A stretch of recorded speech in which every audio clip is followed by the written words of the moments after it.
It's all tied together because we need healthy people to have healthy communities and a healthy state. It's just that people look at it as that's not me, so why should I be involved, or why should I get involved for a state constitutional amendment, or why should I care what's going on down the parole situation or what's going on at Department of Corrections? No, everybody should care. I'm just sorry it took me getting run over by a truck to get involved that way.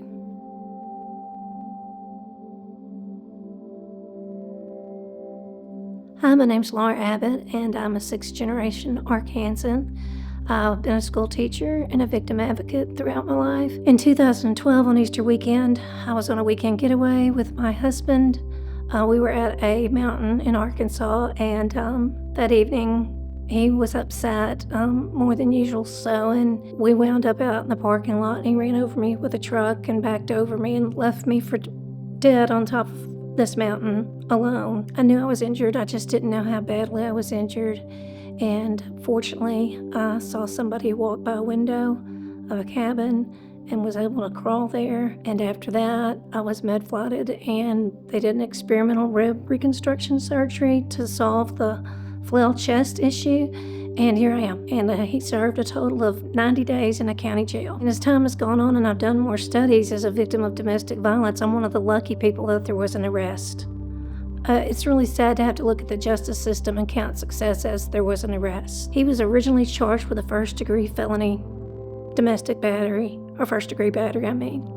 And so what happened was that we went to a court case. He was a federal law enforcement agent, and he had numerous resources. His mother had numerous resources, and the county in which the crime occurred didn't have as many resources as they did. So everyone on the prosecutor team and the judge and the sheriffs all did the best they could with the resources they had compared to those resources. So the trial went 6 days over a 9-day period. No, I do not feel as if justice was served, and I see it differently as time has gone on because now it's been 12 years. Initially, when I was in a state of shock, I was very much at a more lenient mindset. However, as time went on and I started to get my life back together and pieced back together, I began to see that things should have been different. There was a girl who killed her boyfriend's horse, but she took the horse across state lines and she got around 25 years in jail.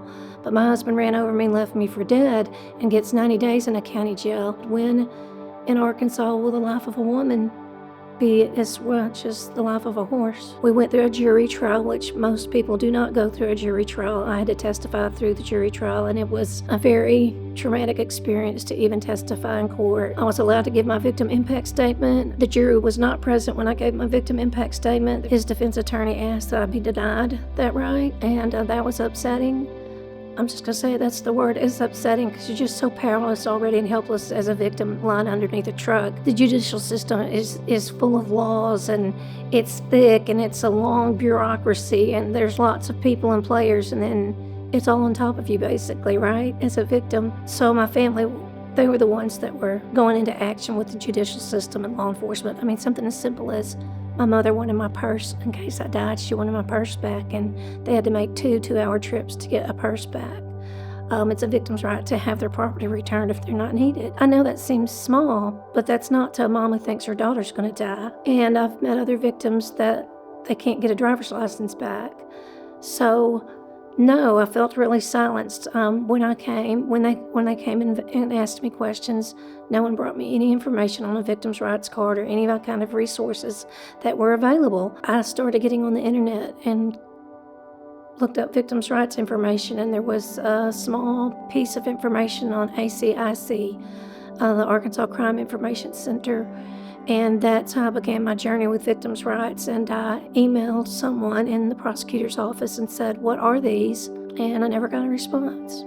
And I also asked, "How do I get them?" And I didn't get a response. So I just started asking for some. I didn't know I had to ask for each and every single victim's right that I needed, which really, in the long run, has not helped me because no one told me I had the right to ask for restitution. I think victims are able, and their family are able, as a team mostly, when a violent crime happens initially, to navigate the system, but there's not plain language, trauma-informed resources out there for victims to have to read and to reread. And for me, why aren't victims' rights on every prosecuting attorney website, every sheriff's website? And so when I gave the victim impact statement, which I did not want to give it, and the prosecuting attorney said, "You're going to want to give this." And once I gave it, I haven't stopped talking about victims' rights ever since. My mom and dad have always raised us to help other people, right? And so when I went through the system, and I have a really good church home and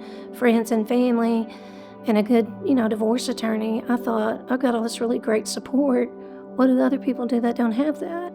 And that began the journey where I emailed a group of legislators, and then we got to work as a team in the state on what we could do to improve things for victims at that time. And the product out of that is Laura's card, and that is I kind of call it the compass through navigating the judicial system. But right now we don't have a vehicle to navigate through the justice system, and for me that would be a state constitutional amendment with enforceable victims' rights that are honored and protected as vigorously as the rights for those that are a defendant. I don't think the general public, if they haven't experienced a violent crime, understand how important safety is to a human, and that's a basic need on Maslow's hierarchy of needs.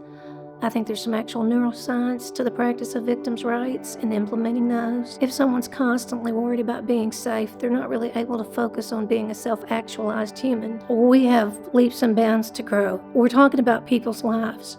And if we can sit here as a state, as a person, and either ignore it or not get involved in it, or not put some money behind it, or not get a constitutional amendment behind it, then what we're really saying is we're not really that concerned about the people of our state, because we need healthy people to have healthy communities and a healthy state. It's all tied together.